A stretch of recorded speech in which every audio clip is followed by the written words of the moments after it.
told first service that you had the intelligent presentation with Carl, and now you get the hokey one. I couldn't focus on just one project, and there are other speakers the next few Sundays that are going to highlight some of them. So if you think I've left something out, it's still to come. Don't miss out. So, the things that I thought up that we do that you might not think of. We recently put together health kits. I actually shipped off 32 of them. I think wrote in the newsletter there were 50, but we didn't have all the parts and pieces. So 32 shipped off, and I've got parts and pieces. Anybody who wants to hit me with nail clippers, combs, towels, anything, I'll continue to make them as I can get complete kits. So health kits that go to United Methodist Committee on Relief for people who've had fires or floods or any kind of disaster, and the first thing they need is to clean up and put Band-Aids on the wounds. Okay. We also do, as we're going to do this morning, communion delivery once a month to the folks who are homebound and can't come share in the Lord's Supper at church. And we're currently delivering to 7 families. We've been higher, but some of those folks are already communing with the Lord firsthand and no longer need us. We have Cub Scouts and Boy Scouts that we sponsor and Girl Scouts who meet here, so we're impacting our community, and the youth are going to be our leaders in the future. We have folks who send, and many of you, who send cards and make calls and visit homebound folks.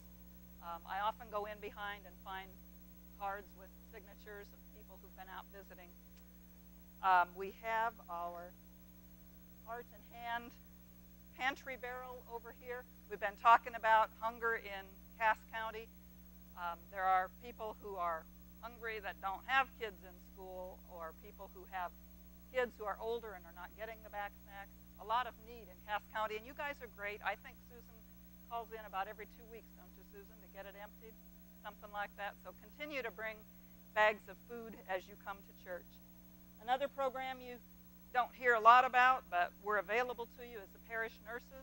Sherry Fleming and I are the ones remaining. Polly left us, moved. We did the walk to Jerusalem, and I don't remember the thousands of miles. It was like over 6,000 that you all logged along on your pedometers from January through Easter.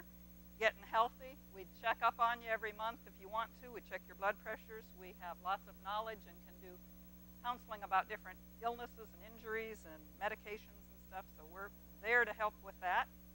Then the real counselors, Gib and Melissa, are available to do Christian counseling for yourself or family or friends. Another way we show we care.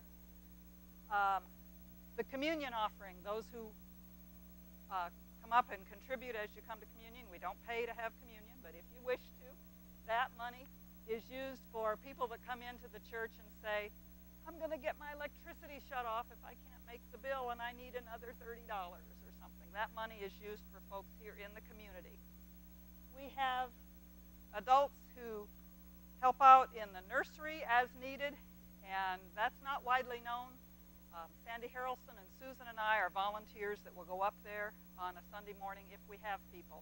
And once we start meeting that need, we're hoping that more young families will come and we will be able to have full-time regular people up there doing the nursery.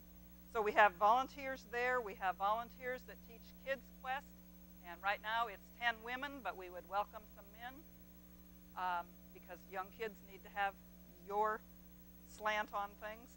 You only have to serve once every 10 weeks, so it's a great opportunity to be with our kids.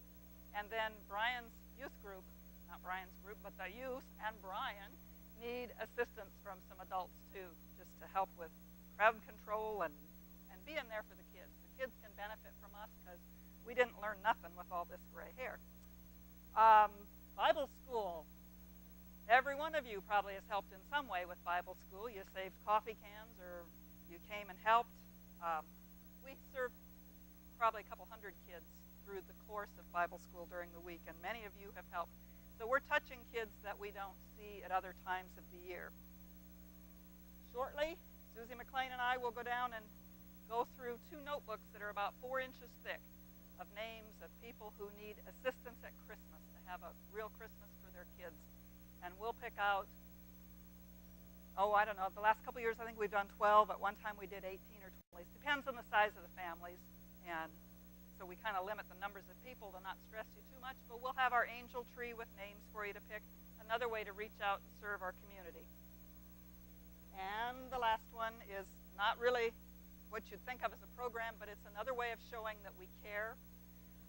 If you work in the nursery or Kids Quest or Bible school or with the youth group, you have to be Safe Sanctuary certified. It's a requirement of our church and our insurance company, where we train you, give you guidance on how to spot kids who might be hungry or abused, or how to interact with them safely. So Safe Sanctuaries is another one of our programs.